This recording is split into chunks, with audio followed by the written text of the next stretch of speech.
Hello friends, welcome to Mila kitchen and beautification. இன்றைக்கி நம்ம சேனலில் பார்க்க போகிறது வித்தியாசமாக நம்ம ரசம் வைக்க போகிறோம். முருங்கைப்பூவையும் முருங்கைக்கீரையும் வச்சு தான் இந்த ரசம் வைக்க போகிறோம். ரொம்ப உடலுக்கு ஆரோக்கியமான ரசம் இது தான்.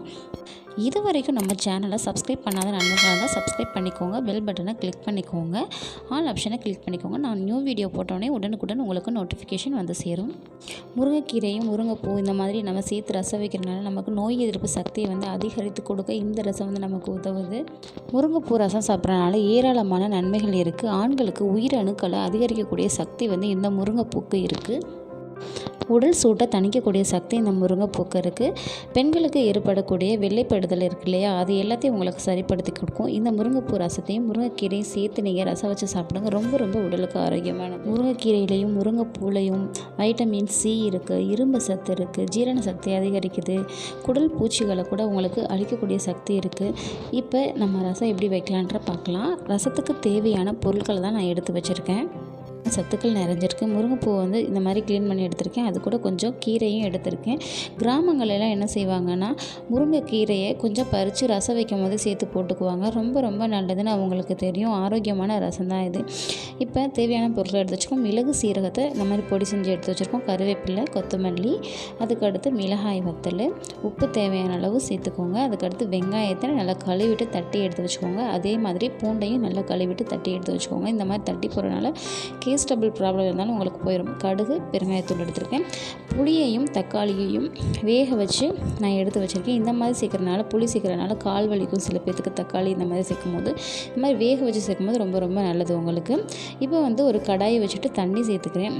எதுக்காகனா, நம்ம முருங்கைக்கீரையை வந்து முருங்கைப்பூவையும் சேர்த்து போட்டு நம்ம வேக வைக்கிறதுக்காக. ஏன்னா நம்ம ரசத்தை வந்து கொதிக்க விட மாட்டோம். எதுக்காகவே இந்த மாதிரி நம்ம முருங்கைக்கீரை முருங்கைப்பூவையும் முதலே வேக வைக்கிறோம் அப்படின்னா, நமக்கு வந்து ரசம் கடுத்து போயிடும். ரசத்தை கொதிக்க விட்டோம்னா, அதனால தான் முருங்கைக்கீரையும் முருங்கைப்பூவையும் வேக வச்சு நம்ம எடுத்துக்கிறோம். மஞ்சள் தூளும் நம்ம ரசத்துக்கு தேவையான உப்பை வந்து இதிலே போட்டு நீங்கள் வேக வச்சு எடுத்துக்கோங்க. இது வந்து நல்லா கொதித்து நல்லா வெந்து வந்துடுச்சு, நல்லா சுருண்டுருச்சு. இப்போ நம்ம எடுத்து நம்ம ரசத்துக்கு சேர்த்துக்கலாம். நம்ம தாளிக்க ஆரம்பிக்கலாம். இப்போ நல்லா காஞ்சதுக்கப்புறமா நம்ம நல்லெண்ணெய் சேர்த்துக்கலாம். நல்லெண்ணெய், கடலெண்ணெயும் சேர்த்துக்கோங்க. உடலுக்கு ரொம்ப ஆரோக்கியமானது. செக்கில் ஆட்டினா எண்ணெய் சேர்த்துக்கிட்டிங்கனாலும் ரொம்ப நல்லதுங்க. எண்ணெய் நல்லா காஞ்சதுக்கப்புறமா நம்ம கடுகு சேர்த்துக்கலாம். கடுகு நல்லா பொரிஞ்சு வரட்டும். அதுக்கடுத்து கருவேப்பிலை சேர்த்துக்கோங்க. கருவேப்பிலையும் கடுகும் நல்லா பொரிஞ்சு வரட்டும். நம்ம பூண்டு தட்டி வச்சுருக்கோம் இல்லையா, பூண்டு தட்டி வச்சதை சேர்த்துக்கோங்க. இந்த மாதிரி நம்ம தட்டி சேர்க்கும் போது நமக்கு கேஸ்டபிள் ப்ராப்ளம் இருந்தாலும் உங்களுக்கு சரியாயிடும். இந்த மாதிரி ரசம் நீங்கள் வாரத்தில் 2 நாளைக்கு நீங்கள் ரசம் வச்சு சாப்பிட்டீங்கன்னா ரொம்ப உங்களுக்கு உடலுக்கு ஆரோக்கியமானது. ஹீமோக்ளோபின் அளவையும் உங்களுக்கு கூட்டி கொடுக்கும். ரத்தம் அதிகமாக இல்லாதவங்க இந்த மாதிரி சாப்பிட்லாம். அடுத்து நம்ம வெங்காயம் தட்டி வச்சுருக்கோம். வெங்காயத்தையும் தட்டினதையும் சேர்த்து நல்லா வதக்கிக்கோங்க.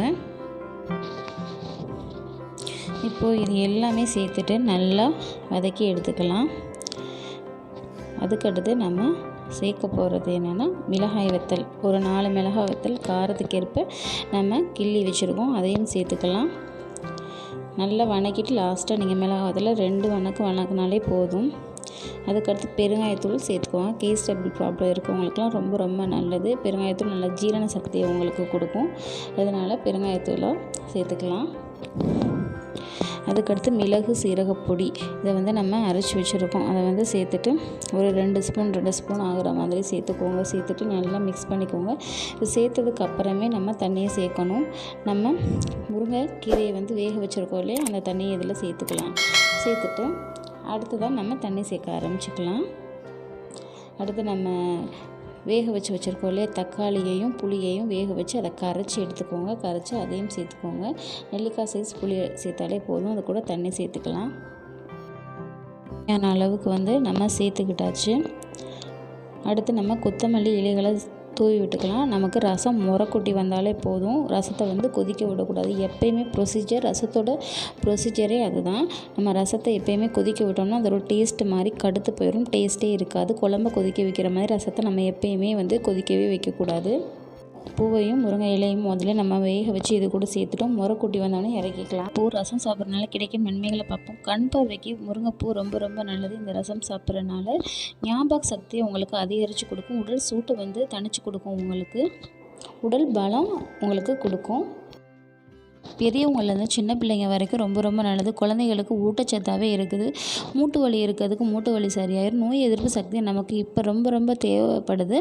நமக்கு கொரோனா வைரஸ்க்கு ரொம்ப பயந்துட்டுருக்கோம். நோய் எதிர்ப்பு சக்தியை அதிகரிக்கக்கூடிய சக்தி இந்த முருங்கைப்பூ ரசத்துக்கு இருக்குது. ரசம் சாப்பிட்றனாலையும் உங்களுக்கு ரொம்ப ரொம்ப ஆரோக்கியமானது.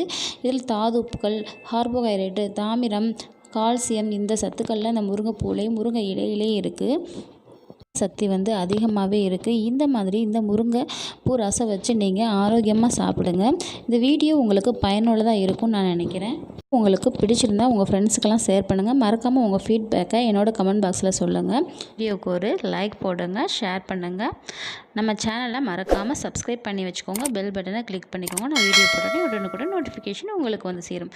வீடியோ வாட்ச் பண்ணதுக்கு தேங்க்யூ ஃப்ரெண்ட்ஸ். தேங்க்யூ.